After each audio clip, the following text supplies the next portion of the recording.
The black SUV's engine growled behind her like a hungry predator. 6-year-old Lily's bare feet slapped against the gravel parking lot, blood smearing from torn skin. Her pink dress was ripped, her lungs burned, but she kept running toward the only door she could see, a door marked with a skull and crossbones. Motorcycles lined up like sleeping dragons outside. She burst through that door and ran straight into a room full of the most terrifying men she'd ever seen. What happened next would change everything. Before we continue, subscribe to our channel and comment your city below. We can see how far Lily's story travels. Now, let's begin. The door of the Iron Horse Tavern slammed open with enough force to crack the wooden frame. Every conversation stopped. Every head turned. A little girl stood in the doorway barefoot and trembling, her pink dress torn at the shoulder, dirt and tears streaking her face. She couldn't have been more than 6 years old. Behind her, through the still swinging door, the afternoon sunlight silhouetted a black SUV idling at the edge of the parking lot. Victor Ironside raised, set down his beer glass. At 58 years old, the chapter president of the Steel Brotherhood had seen a lot of things walk through that door: drunks, cops, rival clubs looking for trouble. But never this. Never a child looking like she'd just escaped from hell itself. "Please," the girl gasped, her voice barely a whisper. "Please help me." Nobody moved. Tani Wraith Morrison was the first to stand, his chair scraping against the floor. Former Navy SEAL, 3 tours in Afghanistan, and he'd never seen terror like what lived in this child's eyes. "Sweetheart," he said carefully, crouching down to her level. "What's wrong?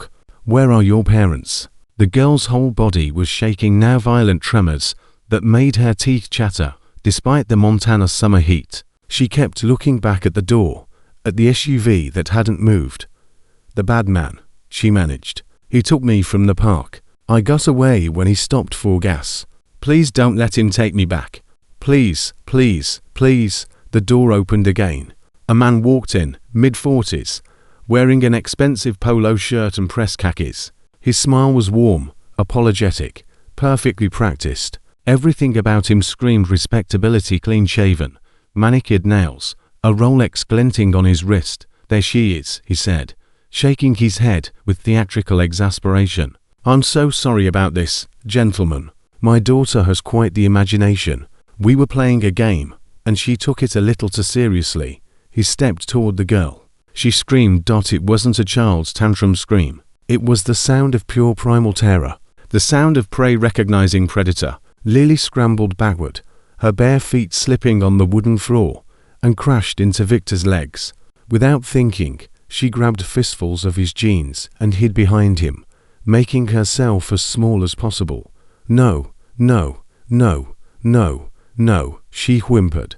"He's not my daddy. He's not my daddy. My daddy's name is Michael. My daddy has brown hair. My daddy would never hurt me." The room changed. 12 men in leather vests, most of them military veterans, most of them fathers or grandfathers, felt something shift in the air, that protective instinct that lives in the chest of anyone who's ever loved a child. It sparked and caught fire. Victor's massive hand came down on the girl's shoulder, gentle but firm. "Stay behind me, sweetheart." The man's smile didn't waver, but something flickered in his eyes. "Calculation. Assessment. Double quotes, sir. I understand this looks concerning," he said, "but I assure you, what's your daughter's name?" The question came from Bull Domings, the club's sergeant at arms, 6'4", 270 pounds, arms covered in tattoos that told stories of violence and survival. He'd moved to block the front door without anyone noticing. The man's smile tightened almost imperceptibly. "Lily. Her name is Lily." Behind Victor. The girl flinched at the sound of her own name in his mouth. "And your name?" Victor asked. "Richard. Richard Thompson. Look, I really appreciate your concern, but this is a family matter. Lily has behavioral issues. Her therapist says she creates these elaborate fantasies when she's upset. I just need to get her home. Lily." Victor's voice was quiet, but it cut through the man's explanation like a knife. He didn't turn around, didn't take his eyes off the stranger, but his voice softened when he addressed the child. "Lily, is this man your father?" "No," Her voice was small but certain. My daddy smells like sawdust because he builds houses. This man smells like medicine. My daddy has a scar on his chin from when he fell off his bike. This man's face is smooth. My daddy calls me Lilybug. This man calls me sweetie and darling. And it makes my skin hurt. The room went absolutely still. Richard's mask slipped for just a fraction of a second. Annoyance, frustration, something darker before the pleasant smile returned. She's very creative, he said. As I mentioned, she has issues. Now, if you'll excuse me. He reached for Lily. Victor's hand shot out and caught his wrist in a grip that made the man gasp. She doesn't want to go with you. You don't understand. I have legal custody. Then you won't mind waiting for the police to verify that. Richard tried to pull his hand back. Victor didn't let go. This is ridiculous, Richard said. And for the first time anger crept into his voice. You're a bunch of criminals. You can't hold me here. This is kidnapping. Funny you should use that word. Rita Vasquez stepped out from the back room, phone already pressed to her ear. Former Army intelligence, the only female member of the chapter, and the smartest person in any room she entered. 911. Yes, I need to report a possible child abduction. We have the child safe at the Iron Horse Tavern on Route 12. The suspect is a white male, mid-40s, driving a black SUV, plate number ... She squinted through the window. Montana 7 David Frank for 192. Yes, we'll hold him here. Thank you. Richard's face went pale. This is a misunderstanding, he said. But his voice had changed desperate now. You're making a huge mistake. Do you know who I am? Don't know, Ball said from the doorway. Don't care, I have lawyers. I'll have this place shut down. I'll have all of you arrested for assault, for false imprisonment, he bolted. Richard yanked his wrist free with sudden violence and lunged for the back door, moving faster than anyone expected. He made it 3 steps. Tommy hit him low. A perfect tackle that drove him into the pool table. Snake came in from the side and Jimmy Two Fingers grabbed his arms. Within seconds, Richard was face down on the floor with 3 large men holding him in place. Get off me. Get off. I'll sue every one of you.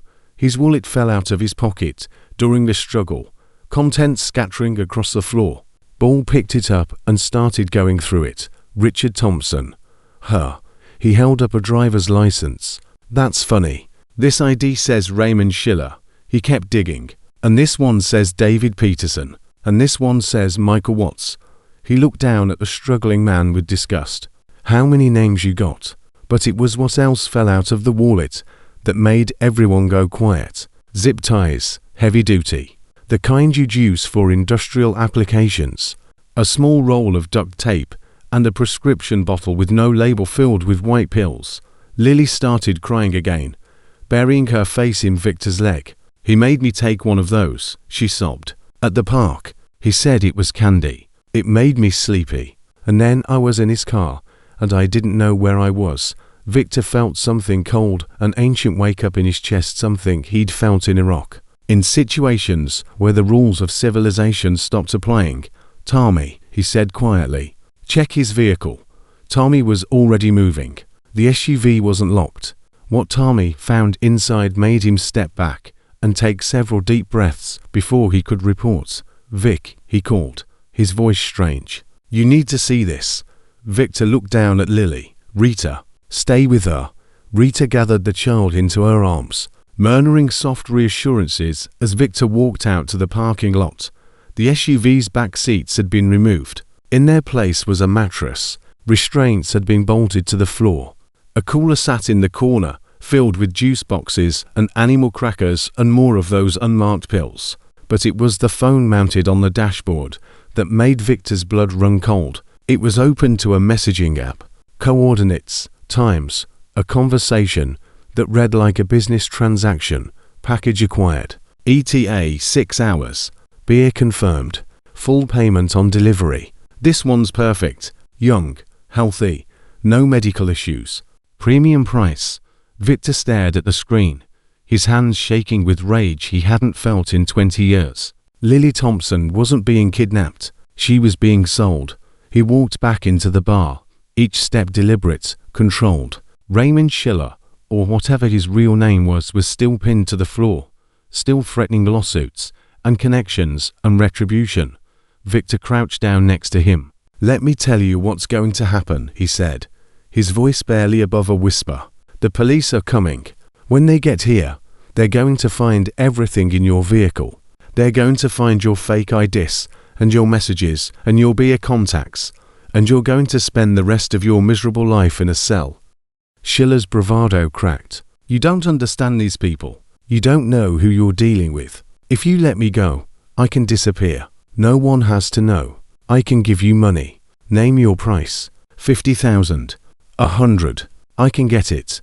Victor's laugh was cold. "You think we want money? Everyone wants something." Victor stood up. "Ball. Jimmy, get him into the back room. Make sure he doesn't hurt himself before the cops arrive." They dragged Schiller away, his pleas echoing off the walls. Victor turned to find Lily watching him, her tear-streaked face peeking out from Rita's protective embrace. "Is the bad man going away?" she asked. Victor knelt down to her level. "He's never going to hurt you again. I promise. Do you promise? Promise. Like a real promise. I promise. Promise. Like the most real promise there is." Lily studied his face for a long moment, her eyes far too old for a 6-year-old.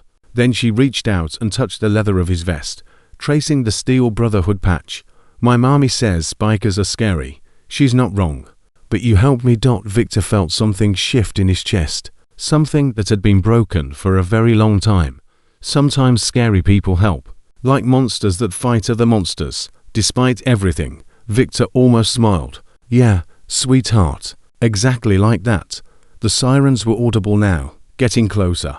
Rita's phone buzzed. She checked it and her face went complicated. "Victor, I ran those plate numbers and the names from his IDs through my contacts. Raymond Schiller wanted in 3 states, Colorado, Wyoming, Nebraska.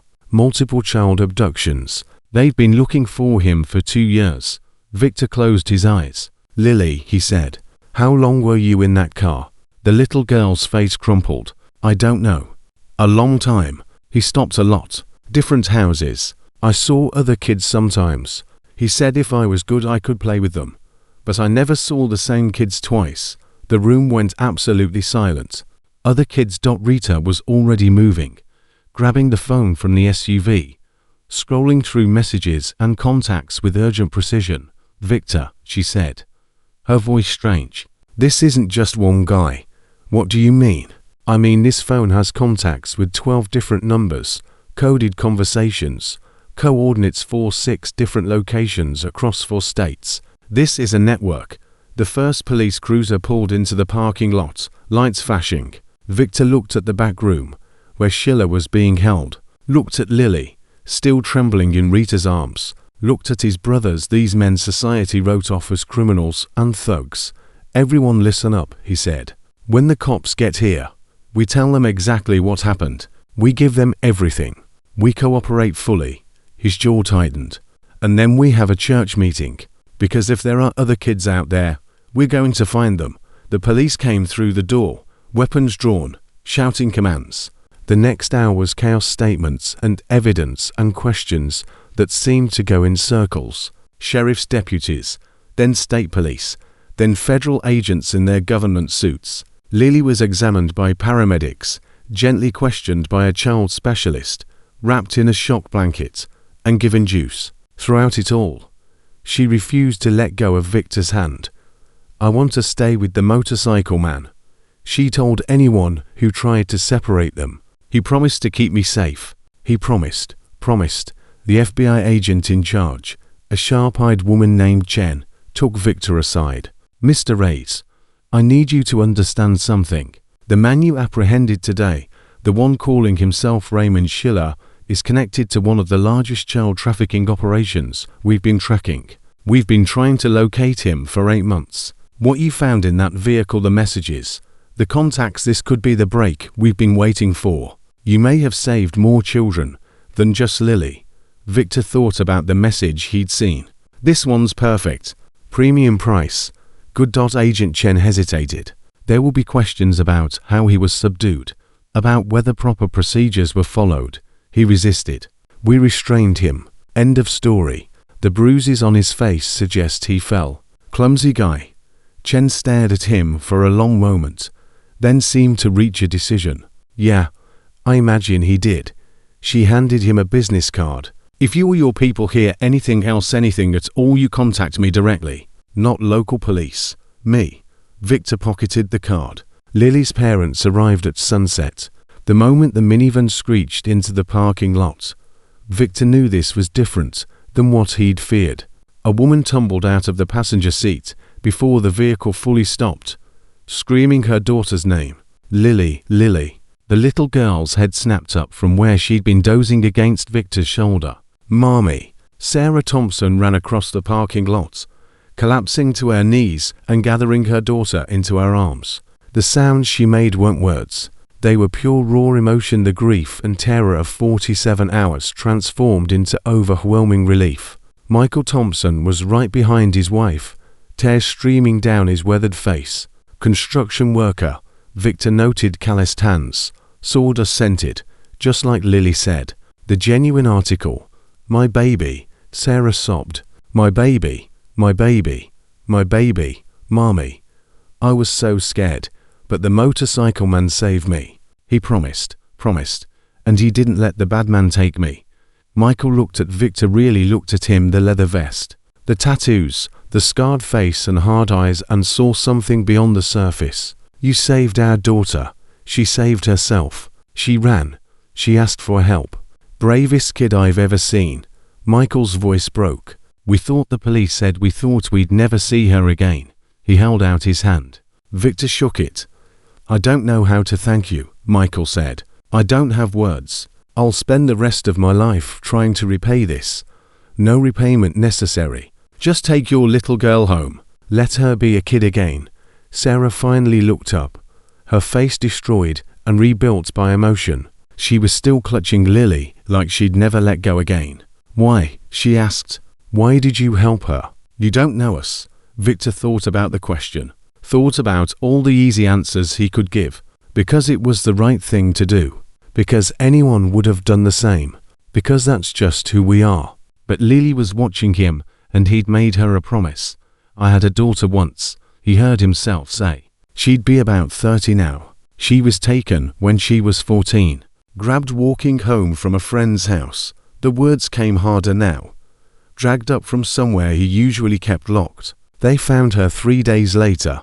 The parking lot went quiet. I wasn't there to protect her. I've spent the last 20 years living with that. Every kid I help, every predator I stop, it doesn't bring Maria back.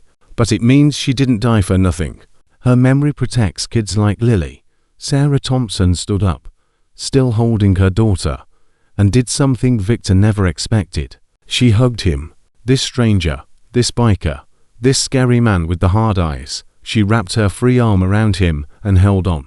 Thank you, she whispered. Thank you for saving our baby. And I'm so sorry about yours. Victor stood rigid for a moment, unprepared for the contact, for the genuine warmth from someone outside his brotherhood. Then his arms came up carefully, and he hugged her back. Lily's small hand patted his shoulder. Don't be sad. Mr. Victor, your Maria is in heaven, and she's happy you saved me. She told me so. Victor's vision blurred. She told you. When I was running to your door, I was so scared, and I heard a voice say, go there. They'll help you. My daddy will keep you safe. So I did.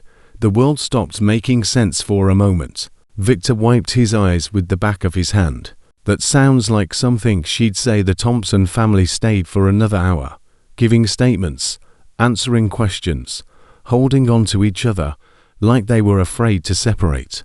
Before they finally left, Lily insisted on saying goodbye to each biker individually. She hugged Tommy, who looked uncomfortable but smiled anyway. She high-fived Bull, her tiny hand disappearing in his massive palm. She told Snake his tattoos were pretty cool.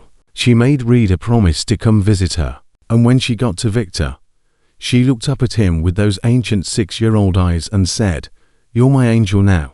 Did you know that? I'm a lot of things, sweetheart. Never been called an angel. Well, you are, even if you don't have wings. She paused. Maybe your motorcycle is your wings. Victor laughed despite everything. Maybe so. Will you come visit me if your parents say it's okay? Lily turned to her mother. Mommy, can the motorcycle man come visit? Sarah Thompson looked at Victor, this terrifying, gentle man who'd saved her daughter's life. He can come anytime he wants. Our door is always open. They drove away as darkness fell, Lily waving from the back window until the minivan disappeared around the bend. Victor stood in the parking lot long after they were gone, the other bikers giving him space. Finally, he turned and walked back into the bar. Church, he said. Now. They gathered in the back room, 12 men around a warm wooden table. The door closed and locked. This was where they made their serious decisions away from prying eyes and ears. Victor stood at the head. What we saw today, what we found in that vehicle, this isn't over. Rita had her laptop open, projecting information onto the wall. I've been digging through Schiller's phone records, 12 contacts in the network, coded communications going back 18 months. At least 6 locations mentioned as transfer points across Montana, Wyoming, and Colorado. Transfer points for what? Jimmy asked, though everyone already knew. Kids. They call them packages. They have a whole terminology: weight classes, condition ratings, delivery schedules. These people are running this like a business. The silence that followed was heavy with fury. FBI's got the phone now, Tommy said. Agent Chen seemed solid. They'll handle it, will they? Ball's voice was skeptical. How long they've been tracking these people? 2 years. More. And what have they got to show for it? They've got jurisdictional issues, Rita explained. These operations work across state lines, specifically because it creates bureaucratic tangles. By the time federal and state and local agencies coordinate, the targets have moved. Victor had been quiet, thinking. Lily said she saw other kids. He finally spoke. Said they kept moving. Never saw the same ones twice, which means they're being moved through the pipeline, Rita confirmed. Handed off to buyers. Some domestic, some international. The word hung in the air like poison. What are we supposed to do? Snake asked. We're mechanics and truckers and construction workers. We're not cops. No, Victor agreed. We're not. He walked to the window, looking out at the darkening sky. But we know these roads. We know these communities. We see things cops don't see because people don't hide from us the same way. They're scared of us, sure, but they're not performing for us. He turned back to face his brothers. Agent Cheng gave me her card. Said, if we hear anything, contact her directly. I think what she really meant was, you can go places we can't. You can do things we can't. Help us. And if helping means crossing lines. Ball asked quietly. Victor's jaw tightened. Then we decide case by case. But today, a 6-year-old girl ran through our door because she thought the scary bikers might be less dangerous than the man chasing her. She was right. And somewhere out there, other kids are waiting for someone to care enough to find them. He looked around the table at these men, his brothers, his family, his fellow monsters who fought other monsters. I'm not ordering anyone to do anything. This isn't club business. This is personal. So I'm asking who's in. Every hand went up. Victor nodded slowly. Then let's get to work. Rita's fingers were already flying across her keyboard. I've got partial data on 3 of the contact numbers, cross-referencing with property records and known associates. Give me 48 hours. I might be able to narrow down at least one of those transfer locations. Do it. Tommy leaned forward. What about Schiller? He's in custody, but he knows things. People, procedures. FBI will interrogate him, but guys like him, they're more afraid of the people above them than they are of prison. He'll lawyer up and clam down. Ball cracked his knuckles. Shame we can't have a conversation with him ourselves. Not worth the exposure.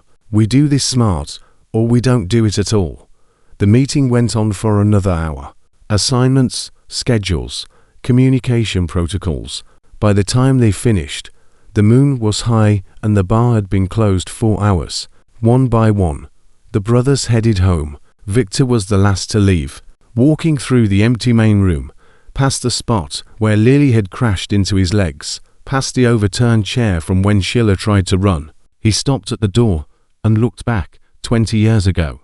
in a hospital room in San Diego. He'd held his daughter's hand as she took her last breath. 20 years of grief and guilt and rage channeled into the club, into the brotherhood, into a life that felt like penance rather than purpose. And today, a 6-year-old girl had called him her angel. Victor locked the door behind him and walked to his motorcycle. The night was cool, stars brilliant in the Montana sky. Somewhere out there, other children needed angels. He kicked the engine to life and rode into the darkness. The first soldier in a war nobody else knew had started. 3 days after the rescue, Victor's phone rang at 6 in the morning. "We found something," Rita said without preamble. "Get to the clubhouse now." He was there in 15 minutes, still pulling on his vest as he walked through the door. Rita sat hunched over her laptop, dark circles under her eyes suggesting she hadn't slept. Tommy, Bull, and Snake were already gathered around her, their faces grim. "Talk to me," Victor said. Rita turned the laptop so everyone could see. "I've been running the contact numbers from Schiller's phone through every database I can access. Most are burners' dead ends. But one number made a mistake." She pulled up a photograph. A woman, mid-30s, professional headshot, pleasant smile, kind eyes, the sort of face you'd trust instinctively. Denise Paulson runs a non-profit called Families First Montana. They provide support services for struggling families, home visits, parenting classes, resource coordination. "Sounds legitimate," Tommy said. "That's the point. But here's the thing," Rita pulled up another screen. Families First received a $50,000 donation from a shell company called Mountain Vista Holdings. That same company paid rent on a property in Wyoming that matches one of the coordinates from Schiller's phone. Victor stared at the woman's photograph. "She's using a charity as a front. Worse than that, she's using it to identify targets. Think about it. She gets invited into vulnerable homes, single mothers, families in crisis, people who can't fight back. She evaluates the kids, identifies the ones who won't be missed or won't be believed, and passes that information up the chain." Bull slammed his fist on the table. "She's shopping for them. And here's the kicker." Rita's voice hardened. "She's scheduled to speak at a community safety event next week. Topic: protecting your children from predators." The irony was so dark it felt like a physical weight. Victor's phone buzzed. He looked at the screen, and his expression shifted. "It's Agent Chen." He stepped away to take the call. When he came back, his jaw was tight. Schiller's lawyer got him transferred to a federal facility last night. Claimed he was in danger at the county lockup. During transport, there was an accident. Vehicle ran off the road. "He's dead," Snake asked. "In a coma. Massive head trauma. Doctors say he might never wake up." The room went silent. "That's convenient," Tommy said quietly. "Too convenient. Chen thinks someone in the network got to him. She's got no proof, but the transport was handled by a private security company with connections to, let me guess, Mountain Vista Holdings. Got it in one." Bull stood up, pacing. "So they've got people in law enforcement, people who can make witnesses disappear. And we're supposed to what? Just hand over information and hope for the best?" "No." Victor's voice was calm, but his eyes were not. "We're supposed to be smart. Chen's on our side. But she's hamstrung by procedure. We're not." He looked around at his brothers. "Rita, I want everything you can find on Denise Paulson finances, associates, daily routines. Tommy, reach out to our contacts in Wyoming. See if anyone knows anything about that property. Bull, Snake, start talking to people in town, carefully. Anyone who's had dealings with Families First. What are you going to do?" Rita asked. Victor picked up his keys. "I'm going to visit the Thompsons, see how Lily's doing, and maybe ask her mother a few questions." The Thompson house was small and tidy, a working-class home over a quiet street. When Victor pulled up on his motorcycle, he saw the curtain twitch. By the time he reached the porch, the door was already opening. Sarah Thompson stood there looking better than she had 3 days ago, but still fragile. Behind her, Victor could hear the sound of cartoons playing. "Mr. Reyes, I wasn't expecting, please come in." The living room was warm. filled with family photos and the comfortable clutter of a home with a young child. Lily was curled up on the couch, wrapped in a blanket, watching a cartoon about talking dogs. When she saw Victor, her whole face lit up. "Motorcycle man." She scrambled off the couch and ran to him, wrapping her arms around his legs in a fierce hug. Victor felt something crack in his chest, that protective instinct, that purpose he'd felt when she first grabbed onto him. "Hey, sweetheart. How are you feeling?" "Better. Mommy won't let me out of her sight, though." She lowered her voice conspiratorially. "She even comes in the bathroom with me."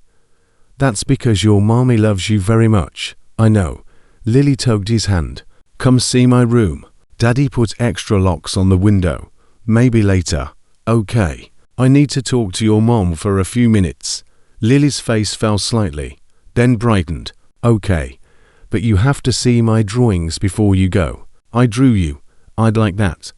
Sarah had been watching the exchange with an expression Victor couldn't quite read. As Lily bounced back to her cartoons, Sarah gestured toward the kitchen. "Coffee." They sat at a small table, mismatched mugs between them. Sarah's hands wrapped around hers like she needed the warmth. "I wanted to check on Lily," Victor began. "Make sure she's adjusting. She's okay. She has nightmares. Wakes up screaming about being in the car, not being able to get out. But during the day she seems." Sarah shook her head. "Kids are resilient. I guess more resilient than us. And you." Sarah's laugh was brittle. "I haven't slept more than 2 hours at a time since we got her back. Every sound makes me jump. I keep thinking about all the ways I failed her." "You didn't fail her. I let her go to the park 5 blocks away, broad daylight. She'd walked it 100 times. I thought," her voice cracked, "I thought she was safe." Victor leaned forward. "Mrs. Thompson, I need to ask you something, and I need you to think carefully before you answer." Sarah's eyes sharpened. "What is it?" "In the weeks before Lily was taken, did anyone unusual contact your family? Someone offering services, asking questions, maybe from a charity or government agency?" Sarah's coffee mug stopped halfway to her lips. "Why?" "Because the man who took Lily wasn't working alone. We think there's a network, and they might be using legitimate-looking organizations to identify targets." The color drained from Sarah's face. "Oh God, what is it?" "About a month ago, a woman came to our door, said she was from some family services organization. She'd heard we were having financial difficulties. Michael's hours got cut at the construction site, and she wanted to see if we qualified for assistance." Victor's heart rate picked up. "What did she look like?" "Professional, friendly, brown hair, nice smile." "She asked a lot of questions about our situation, about Lily, about our support network. I thought she was being thorough." "Did she give you a card? A name?" Sarah stood abruptly and crossed to a drawer near the phone. She rummaged for a moment, then pulled out a business card. "She said to call if we needed anything." Victor took the card. His blood went cold. "Denise Paulson, Family Support Coordinator, Families First Montana." "This woman," he said, keeping his voice steady. "She came inside your home." "Yes. She wanted to see Lily's room. Said it was standard procedure for evaluating need." Sarah's voice was rising. "Oh God, oh God." "I let her in. I showed her everything. I told her our whole situation, that Michael was working doubles, that Lily walked to the park alone sometimes, that we didn't have family nearby." "Mrs. Thompson, Sarah, look at me." Sarah's eyes were wild, the realization hitting her like a physical blow. "This is not your fault. These people are professionals. They know how to manipulate. They know how to seem trustworthy. But I let her. You were trying to help your family. That's nothing to be ashamed of." Sarah collapsed back into her chair, tears streaming down her face. Victor gave her a moment, then spoke again. "I need you to tell me everything you remember about that conversation. Every question she asked, everything she said. Can you do that?" Sarah nodded, wiping her eyes. Yes, I can do that." For the next hour, Victor listened as Sarah reconstructed the conversation. Paulson had been thorough questions about Lily's schedule, her school, her activities, questions about neighbors and extended family. Questions designed to assess exactly how isolated and vulnerable the family was. When Victor finally left, he had 3 pages of notes and a cold certainty in his gut. Lily wasn't a random victim. She'd been selected.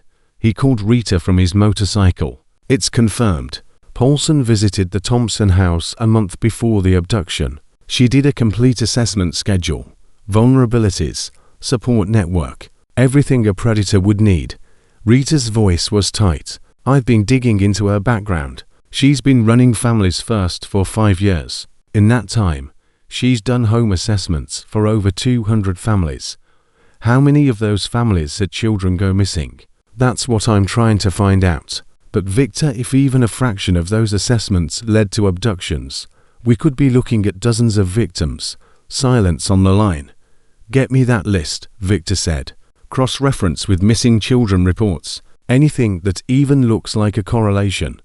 That'll take time. Then start now.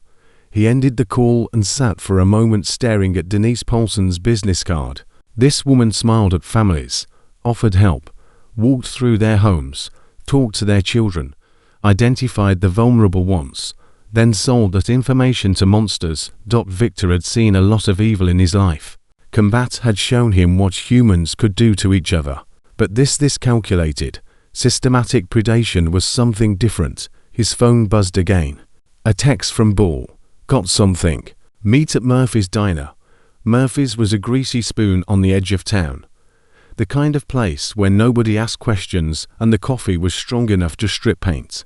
Bull was already in a back booth when Victor arrived, along with a nervous-looking man in his 50s. Victor, this is Dave Hendress. Works maintenance at the county building. Tell him what you told me. Dave looked like he wanted to be anywhere else. I don't want trouble. I've got a pension coming in 3 years. No trouble, Victor said, sliding into the booth. Just talk. Dave took a breath. Bull asked me if I knew anything about Families First. I said I'd heard of them. They do some work with social services. Then he asked if anything weird ever happened with them. And about 8 months ago, I was doing after-hours cleaning at the county records office. I saw someone in the files room who wasn't supposed to be there. Victor leaned forward. Who? That Paulson woman, the one who runs the charity. She had a whole stack of files on the desk. Child services records, custody cases, foster placements. She had access to those files. Hell no. Those records are confidential. But she had a key, and she was photographing pages with her phone. Dave's voice dropped. When she saw me, she said she was doing authorized research for a county contract. Told me to forget I'd seen her. But something about the way she said it threatening. More like confident, like she knew nothing would happen to her. Even if I reported it. Did you report it? Dave looked away. I mentioned it to my supervisor. He said Families First was a valued county partner, and I should mind my own business. Who's your supervisor? County administrator, guy named Garrett Wells. The name landed like a stone in still water.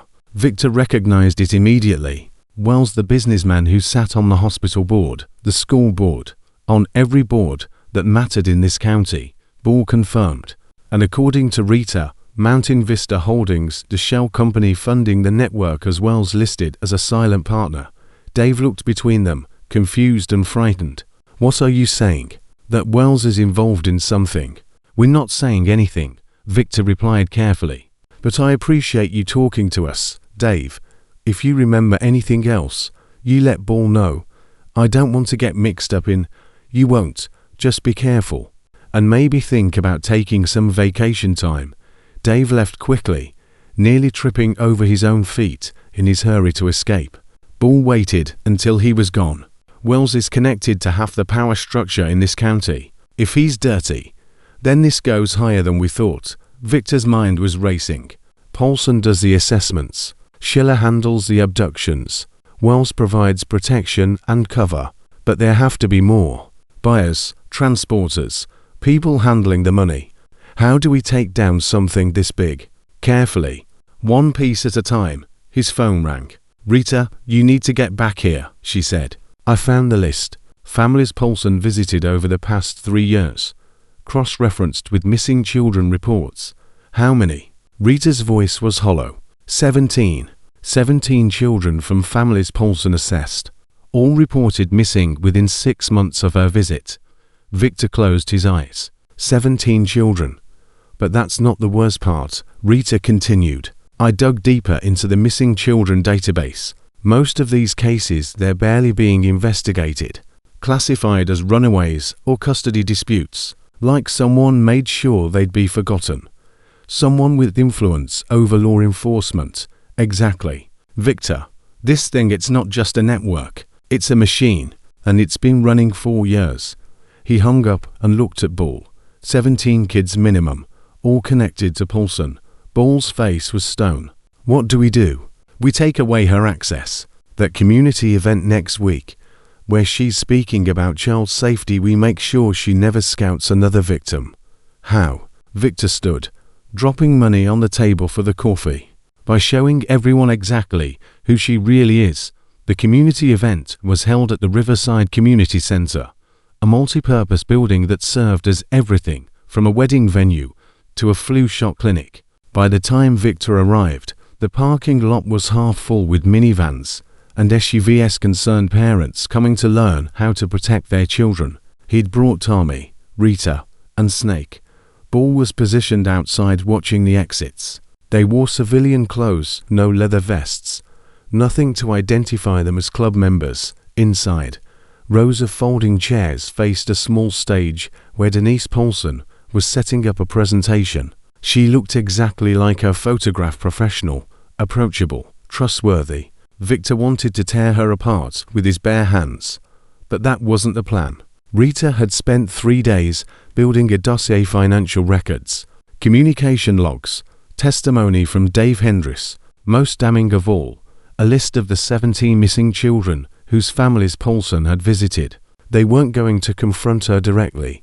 That would just give her a chance to spin the story. Instead, they were going to plant seeds of doubt, strategically place questions, carefully leaked information, and let the community's own investigation do the rest.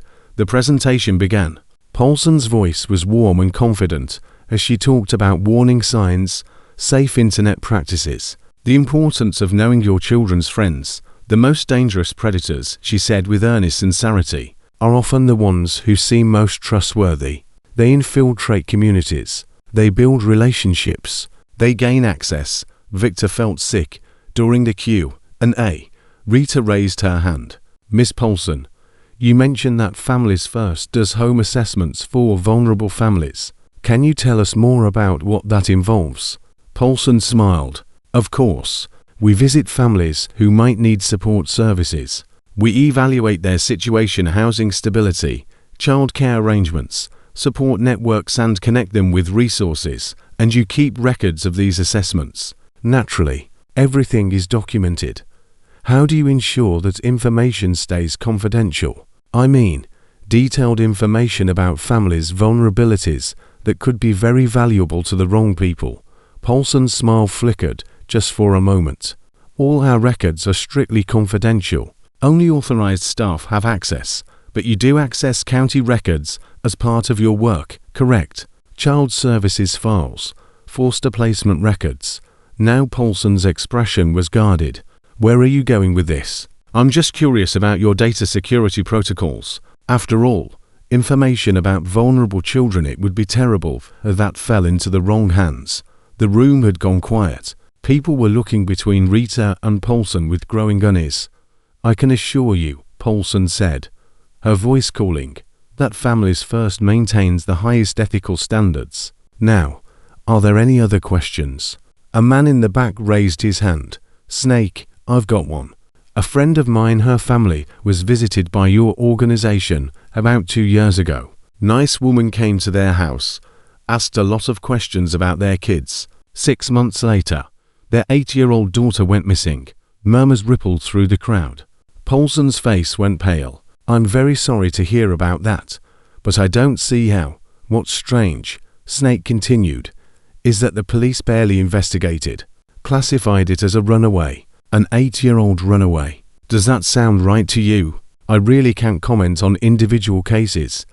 How about 17 cases? The room went dead silent. Tommy stood up now, holding a folder. "We've been doing some research. 17 children from families your organization assessed have gone missing in the past 3 years, all within 6 months of your home visits. All barely investigated. That's a hell of a coincidence, don't you think?" Paulson's composure cracked. This is outrageous. You're making baseless accusations. Are they baseless?" Victor spoke for the first time, his voice carrying through the room. "Because we have documentation, financial ties between your non-profit and shell companies linked to trafficking operations, records of you accessing confidential county files without authorization. Would you like to explain that?" Paulson grabbed her purse and headed for the exit. "I don't have to listen to this. This is slander. I'm calling my lawyer." "Call whoever you want," Victor said. "But the FBI already has copies of everything. Agent Chen, maybe you know the name. She's very interested in talking to you."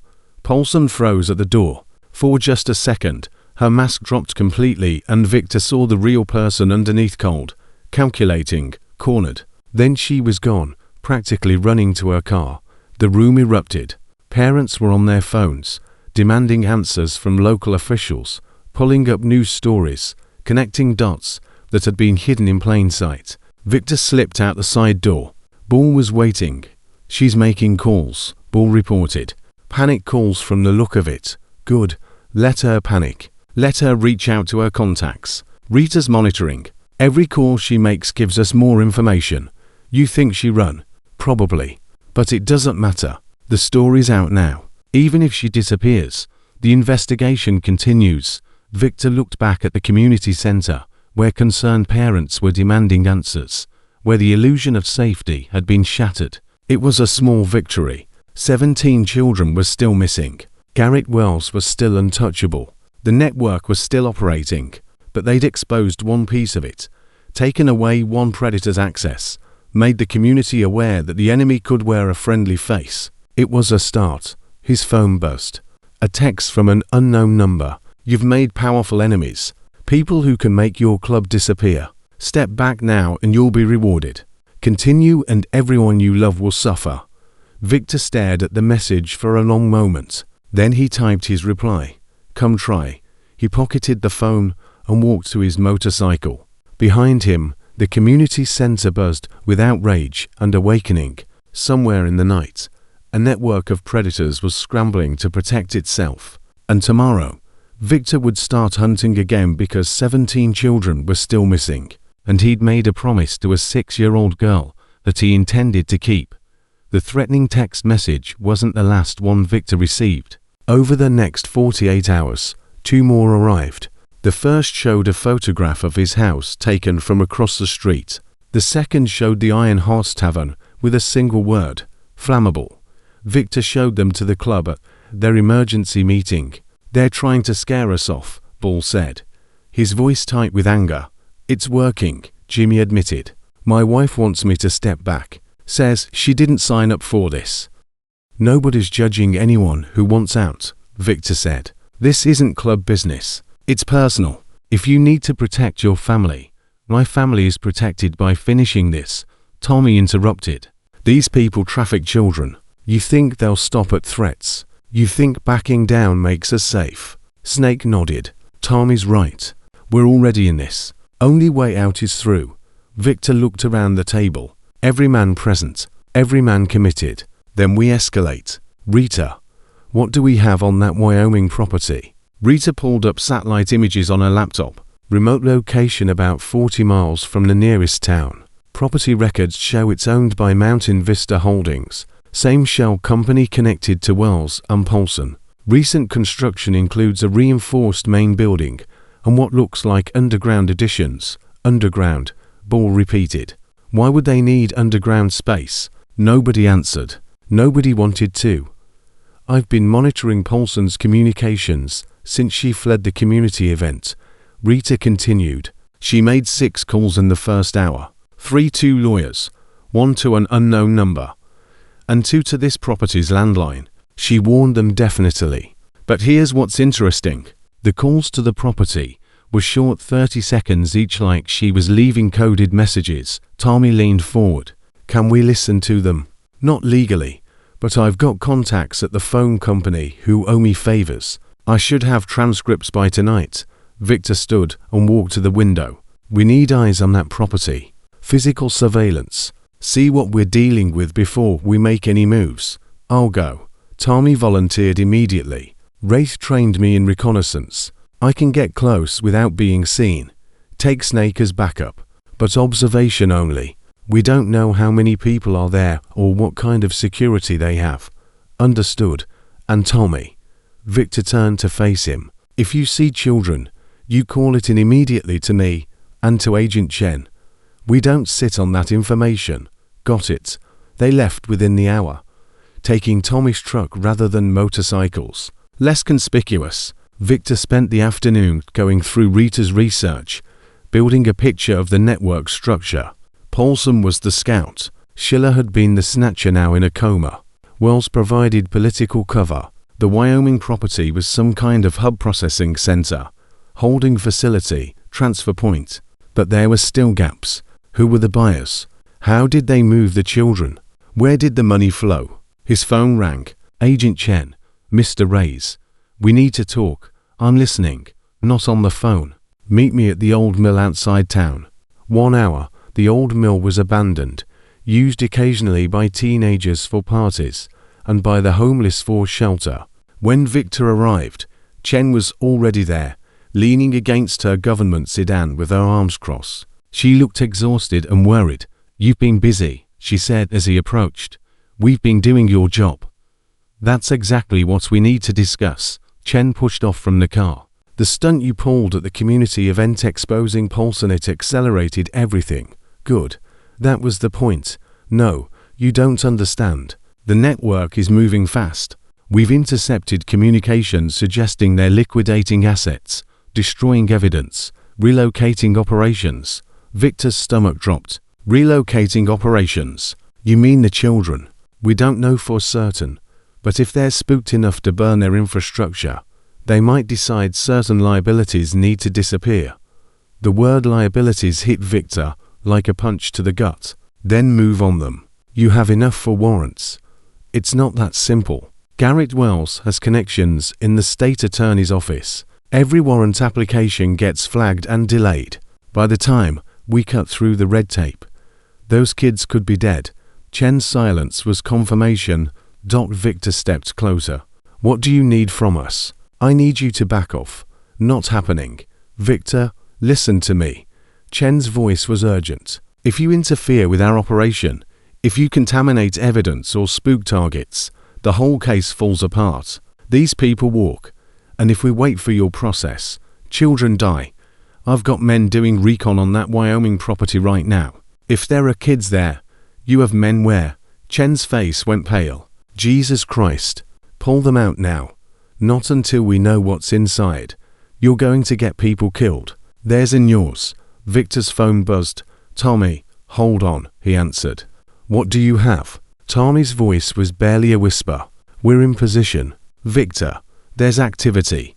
Multiple vehicles, armed guards, dogs. This isn't just a holding facility. It's a fortress. Any sign of children? Not yet. But wait. A long pause. East side of the main building. Window with bars. I see movement. Small figures. Another pause. Victor, they're kids. At least 5, maybe more. Young ones. The phone nearly cracked in Victor's grip. Get out of there. Don't engage. Return to base. That's an order. We need to regroup. He ended the call and turned to Chen. 5 children minimum. Confirmed visual. Armed guards, dogs, fortified position. How long until you can get a warrant? Chen's jaw tightened. Days. Maybe a week if Wells keeps blocking. Those children don't have a week. I know that. Chen's composure cracked. You think I don't know that? I've been chasing these people for 2 years. I've seen the files. I know what happens to the kids they take. But if we move without legal authority, the case gets thrown out. These monsters walk free. Victor stared at her for a long moment. Then don't move, he said quietly. What? You stay clean. Do everything by the book. Get your warrants. Build your case. Follow your process. And you. Victor was already walking back to his motorcycle. "We're not cops. We don't need warrants." "Victor," Chen called after him. "If you do this, I can't protect you. If something goes wrong, something's already wrong." He threw a leg over his bike. "There are children in cages waiting to be sold. That's wrong. Everything else is just details." He kicked the engine to life and roared away, leaving Chen standing in the dust. The emergency church meeting convened at midnight. Every member present, plus 3 from a neighboring chapter, who'd heard what was happening and volunteered to help. 15 men total, most of them veterans, all of them fathers or brothers or uncles. Victor stood at the head of the table and laid it out plain. "There are children in that facility. Confirmed. Armed guards, dogs, reinforced buildings. The FBI can't move for legal reasons. If we wait for them, those kids get sold or killed." He let that sink in. "I'm not going to pretend this is anything other than what it is. We go in there, we're breaking about a dozen laws. Trespassing, breaking and entering, probably assault. Anyone who gets caught is facing serious time." "What's the alternative?" Ball asked. "The alternative is we do nothing. We trust the system. We hope the FBI gets their warrant before the network liquidates." Silence around the table. "My daughter would be 30 this year," Victor continued, his voice rough. "If she'd lived, she was taken because I wasn't there to protect her. I couldn't save her. But those kids in that facility, they're still alive. Right now, tonight, they're still alive. And I refuse to sit here and do nothing while that changes." Tommy stood. "I'm in." Ball stood. One by one, every man in the room rose to his feet. Victor nodded slowly. "Then let's plan." For the next 3 hours, they mapped out the operation. Tommy's reconnaissance had given them layout details, guard positions, patrol patterns, potential entry points. Rita worked her contacts to cut power to the property at a specific time. Snake knew a guy who could jam cell signals for a 20-minute window. The plan was simple. Hit fast, hit hard, secure the children, get out before anyone could respond. "What about the guards?" Jimmy asked. "Neutralize. Don't kill," Victor said firmly. "We're not murderers. These are hired guns. Probably don't even know what they're protecting. We put them down. We secure them. We leave them for the cops. And if they shoot first," Victor's jaw tightened, "then we respond appropriately, but only in self-defense. Anyone who goes in there looking for blood is out." "Understood." Nods around the room. "We move at 0300, 3 teams. Alpha takes the main building, that's me, Tommy, and Ball. Bravo secures the perimeter, Snake, Jimmy, and the boys from the other chapter. Charlie handles extraction, Rita, and the vehicles." Questions. "What about Agent Chen?" Rita asked. "She knows we're planning something. I'll call her after we're inside. Give her enough time to respond, but not enough to stop us. If this works, she gets credit for a major bust. If it doesn't," Victor shrugged, "we'll deal with that when we have to." "One more thing," Tommy said. "If there are kids in there, they're going to be traumatized, terrified. They see a bunch of scary bikers busting down doors." "Good point." Victor thought for a moment. "Rita, you going with Alpha Team? The kids see a woman first, might help them stay calm." Rita nodded. "I can do that." "Then we're set. Everyone get some rest. Tomorrow night, we bring those children home." The next day stretched like taffy, every hour feeling like 10. Victor visited the Thompson house one more time, needing to see Lily, needing to remember why he was about to risk everything. She was in the backyard when he arrived, playing with a new puppy her parents had gotten her. When she saw Victor, she ran to the fence. "Mr. Victor, look, his name is Buddy. Daddy says he'll protect me when you're not here." Victor crouched down to her level, feeling the weight of the night ahead pressing on his shoulders. "That's a good dog. You take care of him." "Okay, I will." Lily's face grew serious the way children's faces do when they sense something important. "Are you going somewhere?" "I have to help some other kids like you." "Kids the bad men took." Victor's throat tightened. "Yeah, sweetheart. Kids the bad men took." Lily reached through the fence and took his hand. "You'll save them." I know you will because you're my angel and angels save people. He couldn't speak, just squeezed her small hand and nodded. Sarah Thompson appeared on the back porch, watching the exchange with knowing eyes. She'd seen the news about Denise Paulson. She'd connected the dots. Be careful, she called softly. And come back. Victor stood, releasing Lily's hand. Take care of your mom and dad. Lilybug. She giggled at the nickname, the same one her real father used. I will. Promise, promise, promise. He left before his resolve could crack. At 0245. 3 vehicles rolled out of the Iron Horse parking lot. No headlights. No formation, just 3 trucks heading into the Montana darkness. Victor rode in the lead vehicle, with Tommy and Ball. Rita drove. Nobody spoke. The weight of what they were about to do filled every inch of space. At 0255. They reached the access road to the property. Snake's contact had already jammed cell signals for a 5-mile radius. In 3 minutes, Rita's guy would cut power to the property. Everyone ready? Victor asked. Confirmation from all teams. Alpha moving in 60 seconds. Bravo. Get in position. Charlie, stay with the vehicles until we signal. The night was quiet.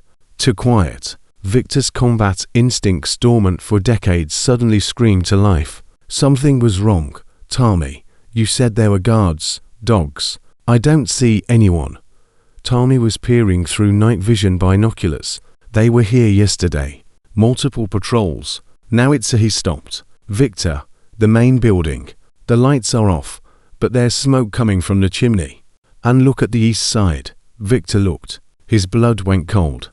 The barred window where Tommy had seen children was dark, but the door next to it stood open, swinging slightly in the wind. They knew we were coming. That's impossible. We didn't tell anyone. Chenchi must have tipped them off. No. Rita shook her head. Chen wouldn't. She wants these people as much as we do. Then how? Ball's voice crackled over the radio. Alpha team. We've got a vehicle approaching from the north. Single car moving fast. Everyone, hold positions. The car appeared a minute later, headlights cutting through the darkness. It pulled up to the main building and a figure emerged. Agent Chen. Victor stepped out of concealment before anyone could stop him. Chen saw him and froze. What the hell are you doing here? She demanded. I could ask you the same thing. I've been surveilling this property for 4 hours trying to figure out why all the activity suddenly stopped. Because they knew. Someone warned them. Chen's face went hard. Are you accusing me? Did you tell anyone about our conversation? Anyone at all? No, She stopped. Her expression changed. Oh God.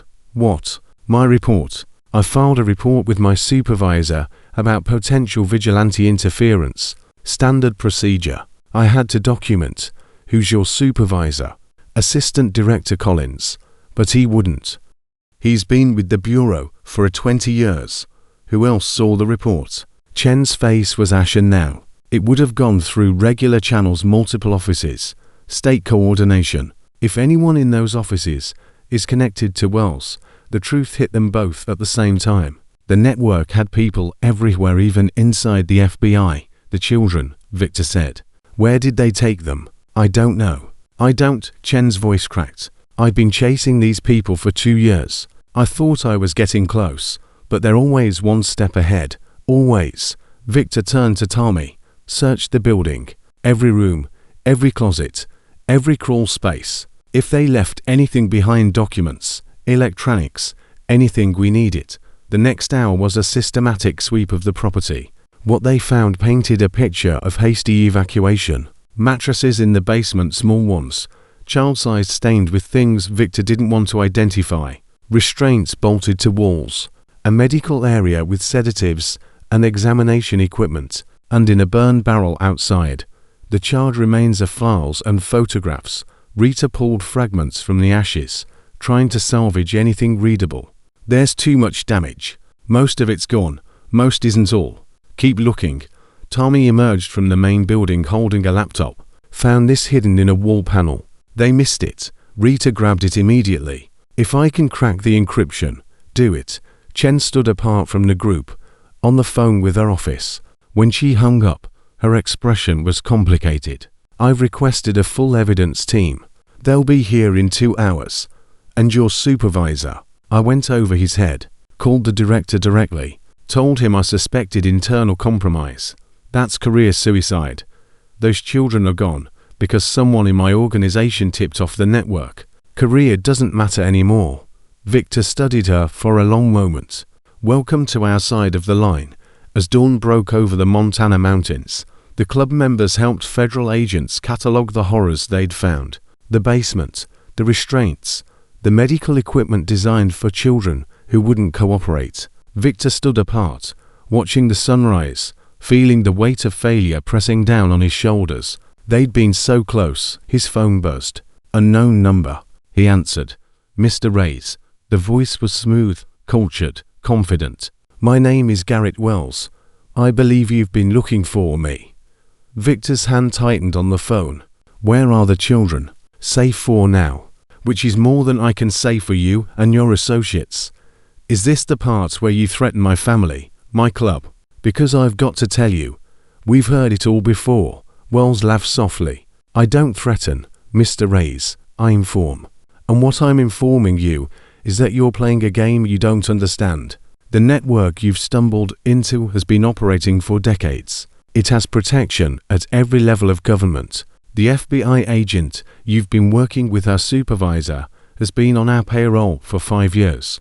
How do you think we've operated so long without interference? Every network has weak points, true. You found one Denise Paulson, careless woman left to many traces. But eliminating one scout doesn't damage the infrastructure. We'll have a replacement within weeks. And Schiller, the man in the coma, a liability, who knew too much. His accident was unfortunate, but necessary." Victor's blood ran cold. They'd killed their own man to protect secrets. "What do you want, Wells?" "To offer you a choice. Walk away now. Really, walk away. Disband your little investigation. Return to your motorcycles and your bar, and we'll consider the matter closed. Continue and we'll dismantle everything you've built, your club, your reputation, your freedom. We have enough planted evidence to put you away for life. And the children, not your concern." Victor looked across the property, where agents were photographing the basement, where Rita was hunched over the salvaged laptop, where his brother stood watch with haunted eyes. "Let me make you a counteroffer," he said quietly. "Release those children within 48 hours, or I will personally put you in the ground. Not a threat, not a promise, a guarantee. You're in no position to have 48 hours, Wells, starting now." He hung up and crushed the phone under his boot. Tommy appeared at his shoulder. Who was that? Wells making his play. Victor watched the sun climb higher, burning away the darkness, revealing a world that was both more beautiful and more corrupt than he'd imagined. "And now we make ours. Rally everyone. We're going hunting." Rita's voice cut through the morning air. "Victor." I cracked the laptop. He crossed the distance in seconds. On the screen, files were cascading, open names, dates, transactions. "What do we have?" Rita's hands were shaking. "Everything. This is their operational database. Transfer records, beer identities, payment routing." She looked up, tears in her eyes. "Victor, there's an address. Current. Updated this morning." "Where?" "A private airfield outside Helena. Flight scheduled for tomorrow night. Cargo manifest lists 11 packages under age 10. 11 children. 48 hours." Victor turned to face his brothers, his soldiers, his family. "We know where they are. We know when they're moving. Tomorrow night. We end this." No one spoke. No one needed to dot the 24 hours before the raid felt like walking through water. Victor spent the morning coordinating with Agent Chen, who had thrown her career into the fire by going over her compromised supervisor's head. She'd called in favors from agents she trusted, assembling a small tactical team that operated outside normal channels. "If this goes wrong," she told Victor, "we're all going to prison. If this goes wrong, 11 children get sold overseas. Prison would be the least of my concerns." They met at a safe house. Rita had secured a foreclosed property on the outskirts of Helena. Maps covered every surface. Tactical diagrams, photographs of the airfield taken by club members who'd done drive-by reconnaissance. The airfield has minimal security, Tommy reported. Private facility mostly used for corporate flights and cargo transport. 2 guards at the main gate. Maybe 3 more roving. Nothing like the Wyoming compound. That's because they're not expecting trouble, Rita said. They think they've won.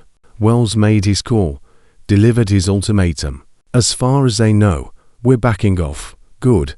Victor studied the photographs. What's our window? Chen pointed to a timeline. Flight manifest shows departure at 2300. Based on the database Rita recovered, the children will be transported from a holding location approximately 2 hours before takeoff. That gives us a window between 2100 and 2200 to intercept. Do we know the holding location? Working on it. The manifest uses coded addresses, but Rita's cross-referencing with known properties. Ball cracked his knuckles. What's our rules of engagement? Victor looked around the room at bikers and federal agents standing shoulder to shoulder. An impossible alliance born from desperation. Non-lethal unless absolutely necessary. These guards are hired muscle, probably don't know what they're protecting. But if anyone points a weapon at a child, all baits are off. Chen nodded.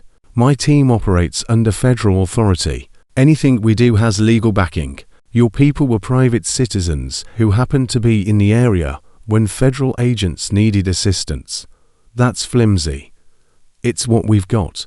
The hours crawled by. Victor tried to rest, but couldn't quiet his mind. Images kept surfacing. Maria's face frozen at 14 forever. Lily's eyes filled with terror and trust. 11 nameless children waiting in some dark room for rescue that might never come. At 1600.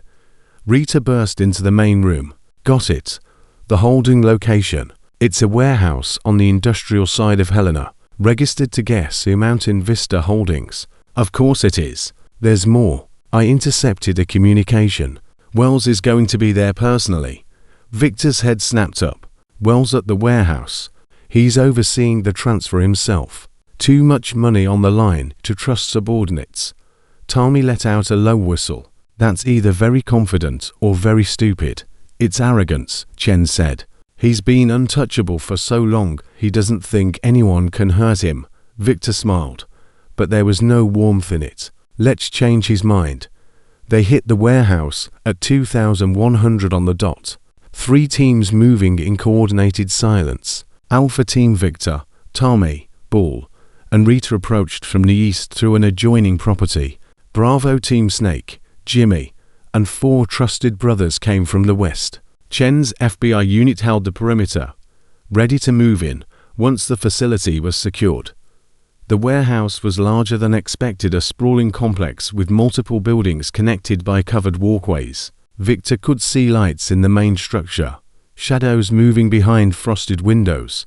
Counting 8 hostiles, Tommy whispered through the comm.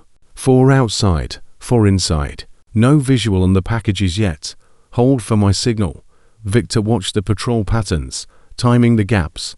20 years since his last combat operation. But the instincts were still there, dormant, but not dead. Bravo.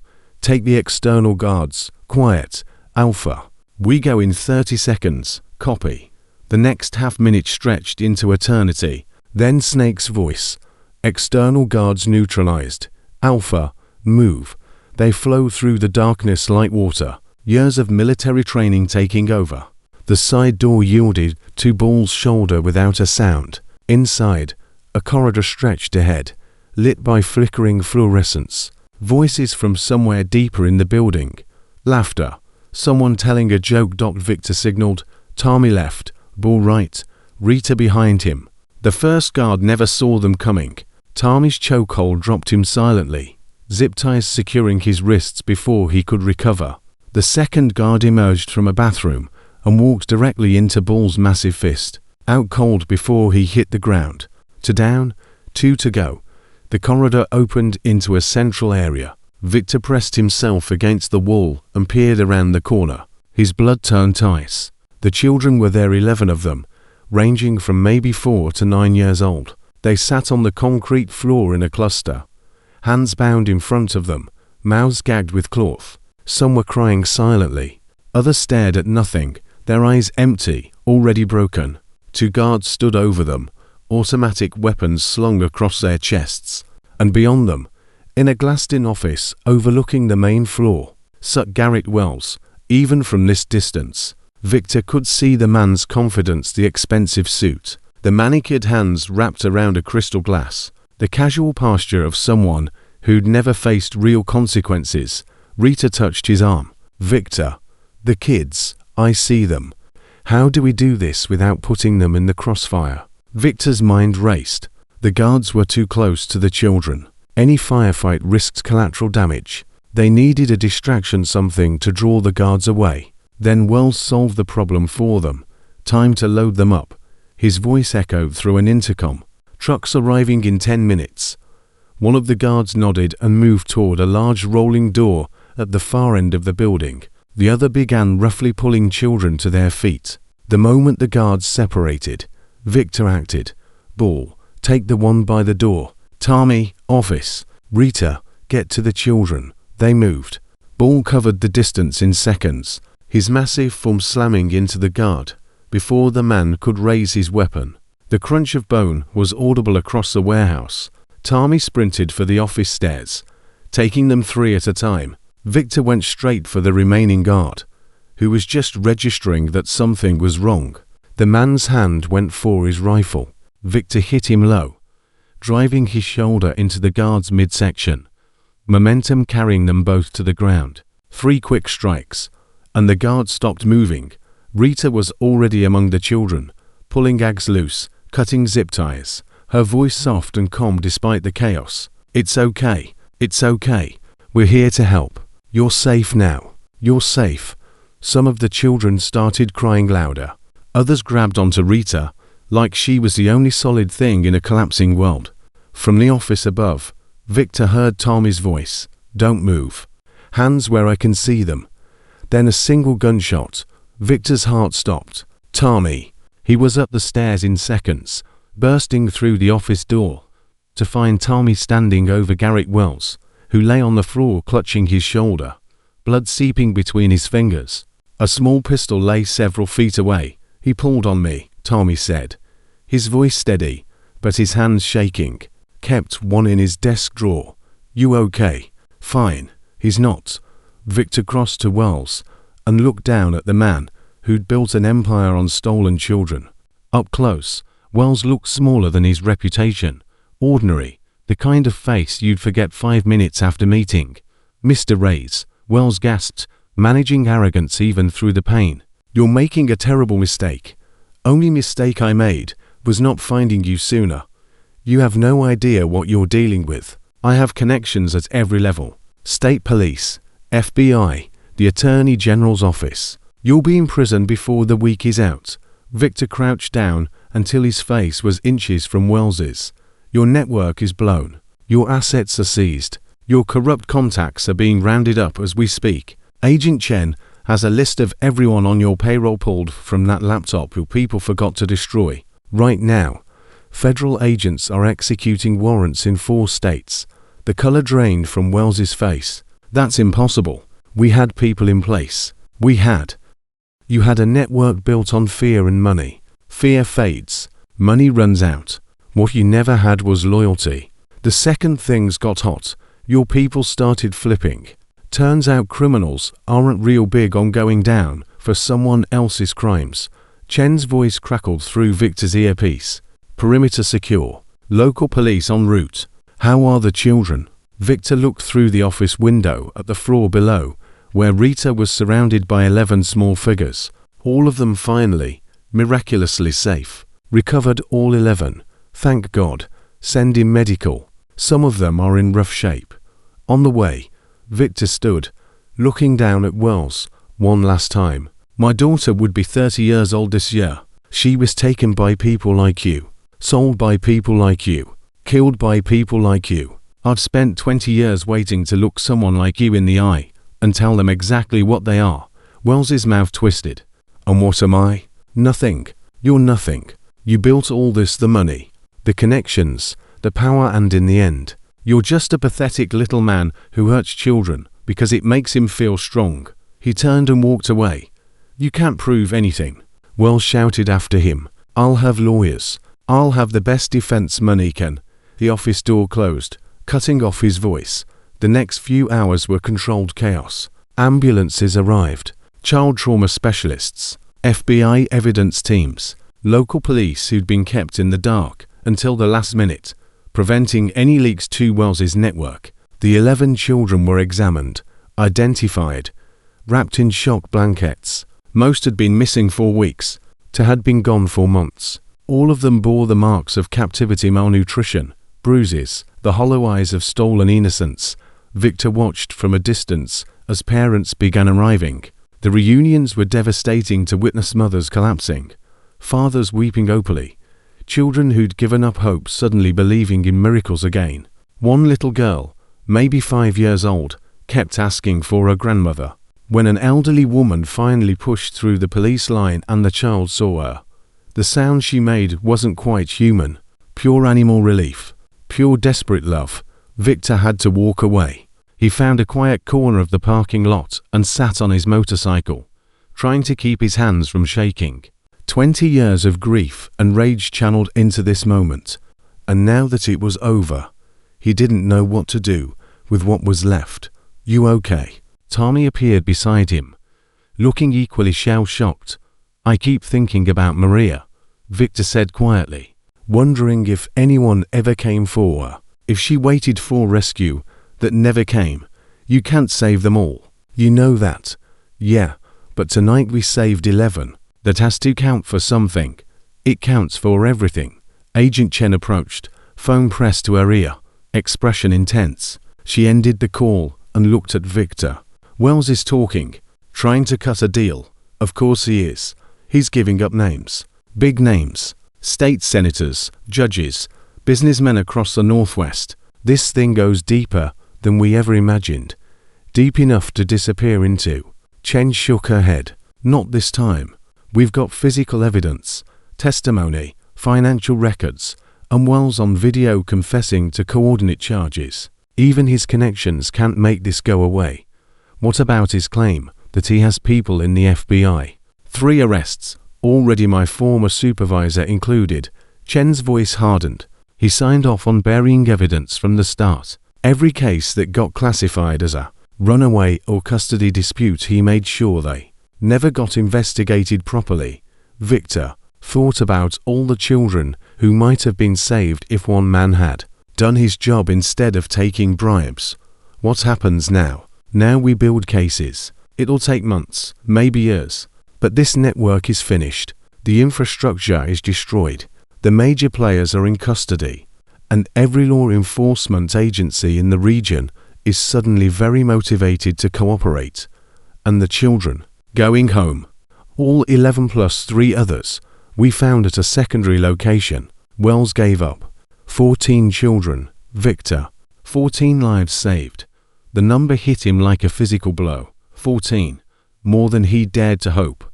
"I need to make a call," he said. Sarah Thompson answered on the second ring. "Mr. Reyes, is everything okay? It's almost midnight. Everything's fine. Better than fine. I just wanted you to know we got them. All of them. They're going home." The silence on the line stretched for several seconds. Then Sarah Thompson started crying. "Thank you," she managed between sobs. "Thank you, thank you, thank you, thank Lily. She's the reason any of this happened. She's the one who was brave enough to ask for help. She's asleep. I'll tell her in the morning. You do that. And Sarah, it's over. The man who took her, the people he worked for, the whole network. It's done. Your daughter is safe. Really safe this time." More crying. But good crying. The kind that washes away fear. Victor ended the call and sat in the darkness, watching federal agents process the scene, watching families reunite, watching the end of something terrible and the beginning of something he couldn't quite name. Hope, maybe. Or redemption. Or both. The next weeks blurred together. Garrett Wells was formally charged with 67 counts spanning trafficking, conspiracy, bribery, and murder. Denise Paulson was arrested in Arizona, trying to cross into Mexico with a suitcase full of cash. The corrupt FBI supervisor Collins hanged himself in his cell other than face trial. The media coverage was relentless. Montana Motorcycle Club breaks child trafficking ring. Bikers save 14 children from international network. Hell's Angels heroes or vigilantes. Victor refused all interview requests. So did the club. They hadn't done this for attention. But attention came anyway. One morning, Victor arrived at the Iron Horse to find a crowd gathered in the parking lot. Families, dozens of them. The parents of rescued children, the relatives of victims, community members who'd heard what happened. They'd brought flowers, cards, food. One woman had baked a cake that read "Thank you, angels." Victor didn't know what to say. Didn't know what to do. He stood in the parking lot, surrounded by gratitude he hadn't sought, watching his brothers get hugged by strangers. Lily Thompson pushed through the crowd, dragging her parents behind her. "Mr. Victor," she slammed into him at full speed, wrapping her arms around his legs with the fierce strength of a child who's learned that love is precious because it can be lost. "Mommy told me everything. You saved all the other kids like you saved me. My brothers helped," Victor managed. "Lots of people helped, but you started it. You're the main angel." Sarah and Michael Thompson caught up, both looking like they hadn't stopped crying since the news broke. "We don't have words," Michael said. "What you did, what we all did." "No." Sarah stepped forward and took Victor's hand. "You lost your daughter, and you turned that grief into something that saved ours. You could have been destroyed by what happened to Maria. Instead, you became the person she would have been proud of." Victor's vision blurred. "I never knew Maria," Sarah continued, "but I know she'd want you to know something. She'd want you to know that her father spent 20 years protecting other children in her name, that her memory saved 14 lives, that she mattered even after she was gone." Something broke open in Victor's chest. 20 years of walls of carefully maintained distance of grief held tight, because releasing it would mean drowning. He started crying, not quiet tears, real crying, the kind that shakes your whole body, the kind you can't control or hide. Lily, still holding onto his legs, looked up with concern. "Mr. Victor, are you sad?" "No, sweetheart." His voice was wrecked. "I think I'm finally not sad." For the first time in a very long time, the crowd gave him space. His brothers formed a protective circle, keeping the media, cameras, and curious onlookers at bay. Rita handed him a bandana without saying anything. When Victor finally pulled himself together, he found Lily still there, patient and unwavering. "You know what my daddy says?" she asked. "What's that?" "He says, the best people aren't the ones who never cry. The best people are the ones who cry for other people. That's what makes them good." Victor crouched down to her level, meeting those ancient eyes in that young face. "Your daddy's a smart man, I know. That's why I love him." She patted Victor's cheek with her small hand. "I love you too, Mr. Victor. You're my second daddy now." Victor looked up at Michael Thompson, who nodded with tears in his own eyes. "She's not wrong," Michael said. "You're family now. All of you." The trial of Garrett Wells began 8 months later. The prosecution presented a mountain of evidence, financial records, testimony from cooperating witnesses, the recovered database, victim statements from children now safe with their families. Victor testified on the third day. He sat in the witness box facing a packed courtroom, wearing a suit borrowed from Tommy that didn't quite fit his shoulders. Across the aisle, Garrett Wells sat in prison orange, his expensive lawyers unable to mask the reality of his situation. The prosecutor, a fierce woman named Angela Martinez, guided Victor through the events.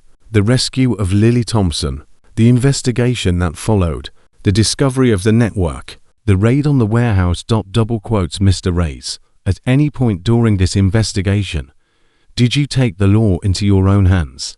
Victor considered the question carefully. "We gathered information and shared it with federal authorities. We provided assistance when those authorities requested it. When children's lives were in immediate danger, we acted to protect them. Some would say you overstepped, that you should have let law enforcement handle everything." "Mum, law enforcement was compromised. There were FBI personnel on Wells's payroll, as this trial has demonstrated. If we'd waited for the system to work, 14 children would be in foreign countries right now, sold to the highest bidder. So you feel your actions were justified. I feel that those children are alive and safe. That's the only justification that matters. The defense tried to paint Victor as a vigilante, a criminal using the rescue as cover for his club's illegal activities. They brought up his record, his associates, the violent reputation of motorcycle clubs. Victor answered every question calmly, letting the prosecutor redirect to the evidence. Then Martinez called her final witness. Lily Thompson walked into the courtroom, holding her mother's hand. She was 7 now, taller than she'd been that day she burst through the iron house doors, but her eyes were the same, old and young at once, carrying knowledge no child should have to bear. She took the oath in a clear, steady voice. Martinez was gentle, guiding Lily through her testimony with careful questions. The day of the abduction, the terror in the car, the desperate run for help. When you ran into that bar, Martinez asked, were you scared of the men inside? Yes. My mommy told me bikers were dangerous, but you went in anyway. Why? Lily thought about it, her face serious. Because the bad man was more dangerous. And I thought maybe the bikers could be scary for the bad man instead of for me. A murmur ran through the courtroom. And were they scary for the bad man? Lily smiled for the first time since taking the stand. They were the scariest. The bad man cried and ran away. And Mr. Victor promised to keep me safe. He promised. Promised. What does that mean? Promised. Promised. It means a real promise. The kind you keep forever, no matter what. And did Mr. Reyes keep his promise? Lily looked across the courtroom, finding Victor in the gallery. Their eyes met. He's still keeping it, she said. He's keeping it for all the kids. Because that's what angels do. The verdict came after 12 hours of deliberation. Guilty on all counts. Garrett Wells would spend the rest of his life in prison with no possibility of parole. His co-conspirators received sentences ranging from 20 years to life. The network was dismantled, its assets seized, its surviving members scattered. Outside the courthouse, Victor faced a wall of cameras and microphones. He'd agreed to make one statement, just one, and then he was done. 20 years ago, I lost my daughter to people like Garrett Wells, people who steal children and destroy families for profit. I spent a long time angry about that, a long time broken. Then a 6-year-old girl ran into my bar asking for help, and something changed. He paused, gathering himself. Lily Thompson reminded me that courage isn't about not being afraid. It's about asking for help when you need it, even from the scariest people you can find. She trusted us, a bunch of bikers who looked like the villains in every story she'd ever heard. And we tried to be worthy of that trust. 14 children are home because of what started that day. 14 families are whole again. That's not justice. Justice would be if none of this had ever happened. But it's something. It's enough. He turned away from the cameras. Then he stopped and turned back. One more thing. To any child out there who's scared, who's being hurt, who thinks no one will believe them, we believe you. And we're coming. Maybe not today, maybe not tomorrow, but we're coming. Because that's what family does. The cameras captured Victor walking away, rejoining his brothers, disappearing into a sea of leather vests and chrome machines. The last shot was of the back of his vest, the steel Brotherhood patch, clear in the afternoon sun. Above it, a smaller patch had been added, a guardian angel with motorcycle wings, and underneath, in silver thread, for Maria, for Lily, for all of them. 1 year after the trial. The Iron Horse Tavern looked nothing like the bar where a terrified 6-year-old had burst through the doors. The main building remained, but a new wing had been added, bright, welcoming. A sign above the entrance read Angels Community Center in cheerful blue letters. Inside, the space had been transformed into a haven for at-risk youth after-school programs, counseling services, emergency shelter for children in crisis. Victor stood in the doorway, watching Rita lead a group of teenagers through a self-defense class. Her voice carried across the room, firm but encouraging. Remember, the goal isn't to fight, The goal is to get away and get help. But if you can't run, you make them regret touching you. The kids laughed, practicing the moves she'd shown them. Some were from troubled homes. Others had been rescued from situations similar to what Lily had escaped. All of them found something here they couldn't find elsewhere. Adults who believed them, who listened, who would act. Ball appeared at Victor's shoulder. Got a minute? What's up? Visitor out front says he needs to talk to you. Won't give his name. Victor's instincts prickled. Trouble? Don't think so. Looks like a suit. Nervous type. They walked through the clubhouse to the parking lot. A man in his 50s stood beside a rental car, shifting his weight from foot to foot. Grey hair, expensive clothes, the look of someone who wasn't used to being uncomfortable.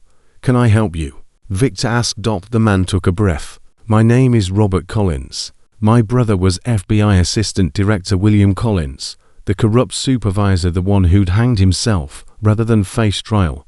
Victor's expression hardened. You've got about 30 seconds to explain why I shouldn't have you thrown off this property. Because I have something you need to hear. Robert's voice cracked. Something about my brother. About what he did. About why he did it. I know why he did it. Money? No. That's what everyone thinks. But that's not. Robert wiped his eyes. Please, just give me 10 minutes. Then I'll leave and never come back. But you deserve to know the truth. Victor studied the man, saw the genuine grief there, the shame, the desperate need to confess something. Talk. Robert's story came out in fragments punctuated by tears he couldn't control. William wasn't always corrupt. He was a good man. A good agent. 20 years ago, he was investigating a trafficking case in Seattle. Got close. Too close. They took his daughter. Victor went still. Emily. She was 8 years old. They sent William a video and a message. Back off or she dies. He backed off. Buried the case. Thought he could protect her that way. And then they didn't give her back. They said if he ever went after them again, if he ever helped anyone who went after them, they'd release the video of what they did to her. Proof that he failed to save her. Robert's voice broke completely. They owned him after that.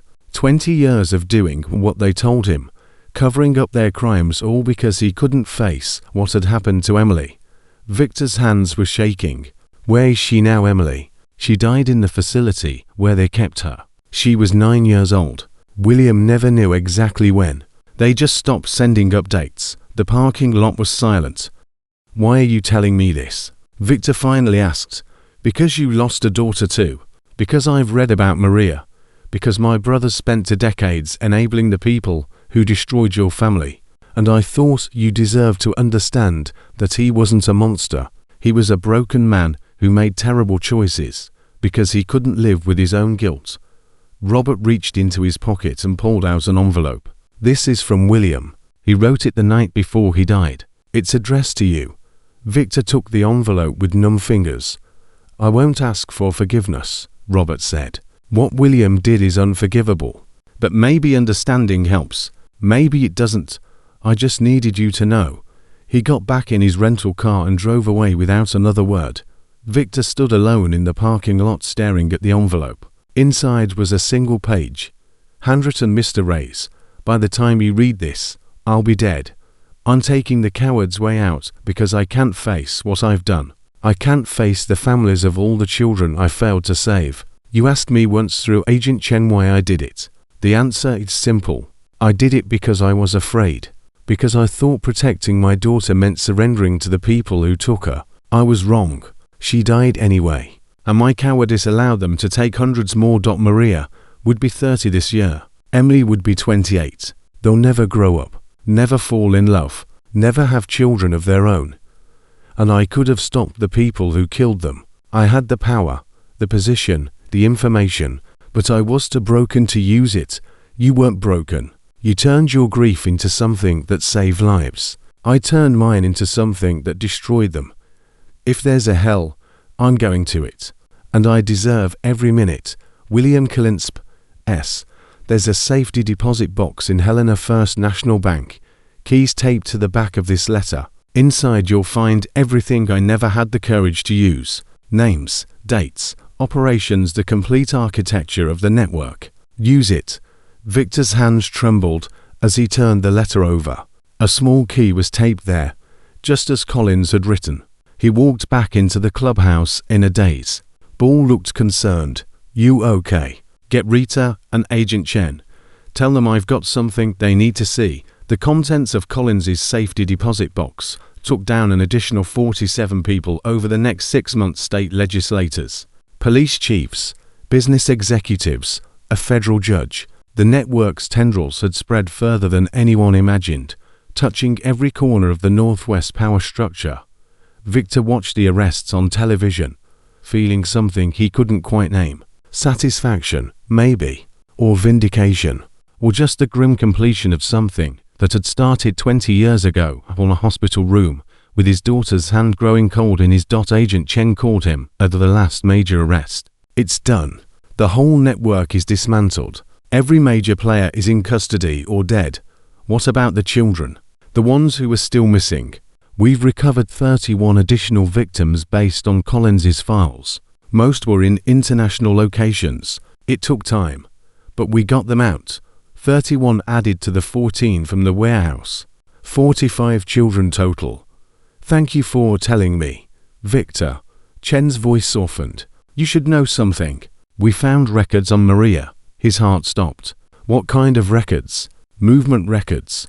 We know where she was taken after the abduction. We know. Chen paused. We know where she's buried. Victor couldn't speak. It's a private cemetery in Northern California. The network used it 4 years. Most of the victims there were unidentified. But with the records we recovered, we've been able to match remains to missing children. You found her. DNA confirmation came through yesterday. I wanted to tell you myself. 20 years. 20 years of not knowing, of imagining the worst, of wondering where his daughter had ended up. Now he knew. Thank you, Agent Chen, for everything. Thank you, Victor. None of this happens without you. He ended the call and sat in the silence of his empty clubhouse. Then he picked up the phone and made arrangements to bring his daughter home. The memorial service was held on a Sunday afternoon in late spring. They buried Maria Reyes in the cemetery where her mother had been laid to rest 15 years earlier. Cancer had taken Elena before they could find their daughter. Now, finally, the family was together again. The Steel Brotherhood came in full colors, their motorcycles lining the road to the cemetery in a gleaming procession. They stood at attention as the small casket was lowered into the ground, tears streaming down faces that had seen war and violence and death. But never anything quite like this. Lily Thompson stood between her parents, holding Victor's hand. Is Maria happy now? She whispered. I think so, sweetheart. I think she's finally at peace. Will you be sad forever? Victor considered the question carefully. No. I'll be sad sometimes when I think about what she missed, but mostly I'll remember the good parts. Her laugh, her smile, the way she used to wake me up on Saturday mornings by jumping on my bed. Lily nodded solemnly. That's how I want to remember the bad time, not the scary parts. The part where you saved me. The part where I found my angels. Sarah Thompson put a hand on her daughter's shoulder. We should let Mr. Victor have some time alone with Maria. Okay, Mommy. Lily hugged Victor's legs one last time. Bye, Mr. Victor. Bye, Maria. I hope you're flying with the other angels now. The crowd dispersed slowly, leaving Victor alone at the graveside. He stood there for a long time, watching the sunset, watching the skies shift from blue to gold to crimson. I'm sorry it took so long, he finally said. I'm sorry I couldn't save you, but I want you to know what happened, because you died. Because losing you broke me into pieces, and those pieces turned into something that saved other children. Your memory protected 45 lives, baby girl. 45 children went home to their families because your dad refused to stop fighting. The wind stirred the flowers covering the grave. I met a little girl, Lily. She's 7 now. Bravest kid I've ever seen. She ran into a bar full of bikers because she knew she needed help, and she wasn't afraid to ask for it. She reminds me of you sometimes. That same stubbornness, that same fire. He wiped his eyes with the back of his hand. I'm not going to stop, Maria. As long as I'm breathing, I'm going to keep protecting children. I'm going to keep being the person you needed me to be when I wasn't there. And every kid we save, every family we make whole again, that's you. That's your legacy. That's what your life meant. He placed his hand on the headstone, feeling the cool marble beneath his palm. I love you, baby girl. I always will. And I'll see you again someday, but not yet. I've got work to do. He walked away as the last light faded from the sky. Behind him, Maria's headstone caught the final rays of sunset, the inscription glowing like gold. Maria Elena Reyes, beloved daughter, forever in our hearts. Gone, but never forgotten. Summer came to Montana in a blaze of sunshine and wildflowers. The Little Angels Community Center was bustling with activity. The after-school program had expanded to serve 3 counties. The emergency shelter had helped 67 children in its first year of operation. A partnership with local law enforcement had created a rapid response network for child protection cases. Other motorcycle clubs had reached out, wanting to replicate the model. Victor had spent months traveling, training, helping chapters across 6 states establish their own protection protocols. The Steel Brotherhood had become something more than a motorcycle club. They'd become a movement. On a Saturday afternoon in July, the clubhouse hosted its biggest event yet, a celebration for the families of rescued children. Parents and kids had traveled from across the country, wanting to meet the men who'd saved their sons and daughters. The parking lot was transformed. Games, food, music, hardened bikers running 3-legged races with 5-year-olds, Bull sitting in a corner reading picture books to a circle of toddlers, Snake teaching older kids how to change a tire, explaining that self-reliance was important. Rita found Victor watching from the porch, a rare smile on his face. You know what I love most about this? She asked. What's that? Look at those kids. Look at their parents. 3 years ago, those families were destroyed. Those children were broken. Now look at them playing, laughing, being kids. That's why we do it. That's why we keep doing it. Rita handed him a beer. Speaking of which, I got a call from Agent Chen this morning. There's a situation in Colorado, a network operating out of Denver. Similar setup to what Wells was running. Victor's expression shifted. She's asking for help. She's asking if we want to consult, share our expertise, help them build a case before people start disappearing. What did you tell her? I told her I'd ask the boss. Victor looked out at the celebration, the children, the families, the brothers who'd become something more than an outlaw club. Tell her we're in. Rita nodded and walked away to make the call. As evening fell, the celebration wound down. Families drifted toward their cars, exchanging contact information, making promises to stay in touch.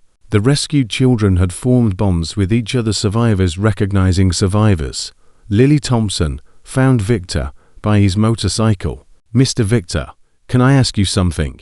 Always, sweetheart, when I grow up, can I be like Rita? Can I help save kids too? Victor crouched down to her level. You already saved kids, Lily. You saved them by being brave enough to run through that door. By being brave enough to trust us. By being brave enough to testify in court. You've done more at 7 years old than most people do in a lifetime. But I want to do more. I want to be an angel like you. Victor felt his throat tighten. You're already an angel, Lilybug. You don't need a motorcycle or a leather vest. You just need to keep being exactly who you are. Kind, brave, willing to stand up for people who need help. Lily threw her arms around his neck. I love you, Mr. Victor. I love you too, sweetheart.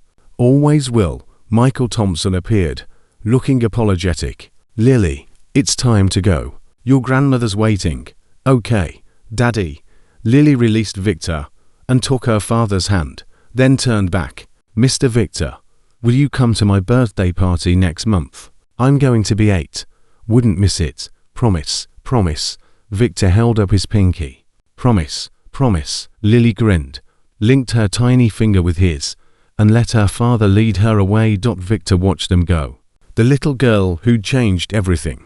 The family that had become his own. You know, Bull said, appearing at his shoulder. I've been thinking. That's dangerous. Shut up and listen. Ball's voice was unusually serious.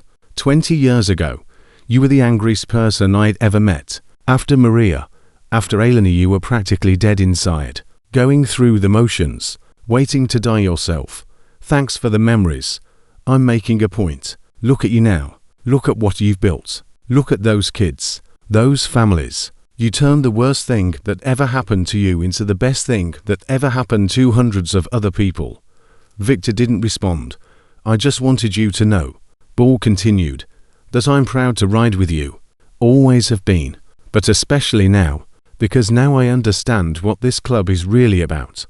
And what's that? Family. Finding it, building it, protecting it. Ball clapped him on the shoulder. See you tomorrow, boss. He walked away, leaving Victor alone in the parking lot. The night had fallen completely now, stars emerging one by one. Victor looked up at the Montana sky, at the infinite expanse of darkness and light. Somewhere up there, Maria was watching. He believed that now. Had to believe it. I kept my promise, baby girl, he said quietly. I kept it for you, and I'll keep it forever. His phone buzzed. A text from an unknown number. He tensed, remembering the threats that had come this way before. But the message wasn't a threat. Mr. Reyes, you don't know me, but you saved my son. He was one of the 11 from the warehouse. He's home now. He's starting to smile again. I don't have words to thank you, so I'll just say this. Because of you, I still have my child. Because of you, there's still good in the world. God bless you and your angels. A grateful mother. Victor read the message 3 times. Then he saved it, adding it to a folder on his phone labeled Why We Fight. There were hundreds of messages in that folder now from parents, from children, from law enforcement officers and social workers and ordinary citizens who'd heard the story and wanted to say thank you. Hundreds of reasons to keep going. Hundreds of reasons to never stop. He pocketed the phone and walked back into the clubhouse where his brothers waited. Tomorrow there would be new challenges, new threats, new children who needed protecting. But tonight there was peace, and that was enough. On the 1-year anniversary of Garrett Wells's conviction, the Steel Brotherhood held a ceremony, not a celebration. Something quieter, more meaningful. They'd built a memorial garden behind the community center, a small space with a fountain and benches and walls engraved with names. The names of children who hadn't been saved. The names of victims who'd never made it home. Maria's name was there. Emily Collins's name was there. 117 in total collected from 20 years of cases. The network had touched. Victor stood before the memorial, addressing the gathered crowd, club members, families, law enforcement partners, community supporters. These names represent our failures, he said. Children we didn't reach in time. Lives we couldn't save. They're here so we never forget why we do this work. So we never get comfortable. So we never think we've done enough. He paused, gathering himself. But these names also represent our purpose. Each one is a reminder that somewhere right now, a child needs help. A family is being torn apart. A predator is hunting in the shadows. And it's our job, not just this club, but all of us, to stand in their way. He gestured to the fountain at the center of the memorial. Water represents life. It flows, it changes, it never stops moving. That's what we have to be. Constant, relentless, forever moving forward. He looked out at the faces watching him, hardened bikers and suburban parents, federal agents and community volunteers, all united by a common cause. I was broken once. After Maria died, I thought my life was over. I thought the only thing left was revenge or death. Then a 6-year-old girl ran into my bar and asked for help. And she reminded me that it's not about revenge. It's about protection. It's about using what we have, our strength, our resources, our brotherhood, to shield the vulnerable from those who would harm them. Lily Thompson stood in the front row holding her mother's hand. Lily taught me that courage isn't about not being afraid. It's about acting despite the fear. It's about running toward the scary bikers, because they might be the only ones who can help. It's about trusting people even when the world tells you not to. He stepped away from the podium and walked to where Lily stood.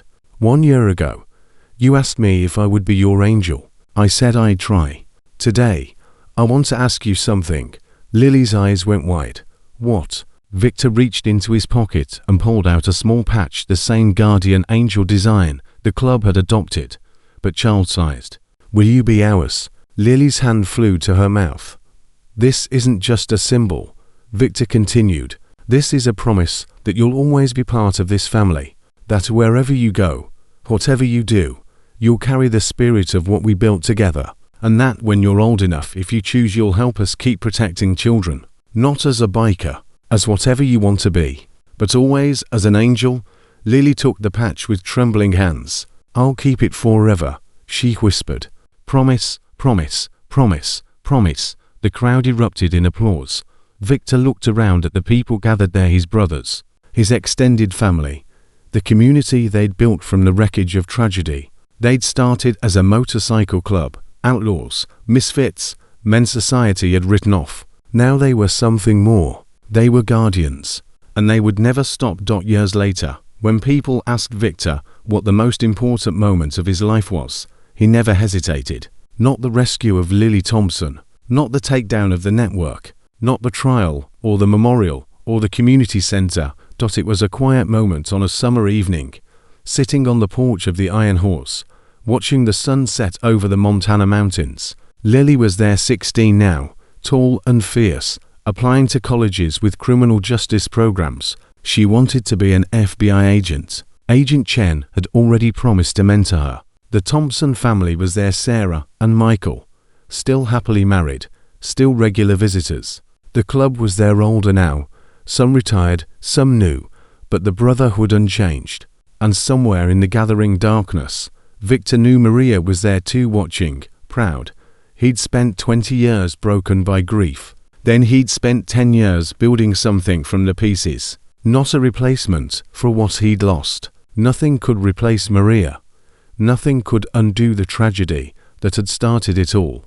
But something new, something that honored her memory by protecting others. Something that turned the worst moment of his life into a purpose that would outlast him. Lily caught him staring at the sunset and smiled, thinking about Maria. Always, she'd be proud of you. You know that, right? I hope so. Lily leaned her head on his shoulder. I know. So am I, because I'm proud of you. And I learned everything I know about courage from her through you. Victor put his arm around this fierce, brave young woman who'd changed his life. You know what Maria used to say when she was little and I was going off to work? What she'd say? Be brave, Daddy, and come home every single day. Like a little ritual. That's beautiful. Yeah, it is. Victor watched the last light fade from the sky. So that's what I'm telling you now, Lilybug. Whatever you do, wherever you go, be brave. And come home.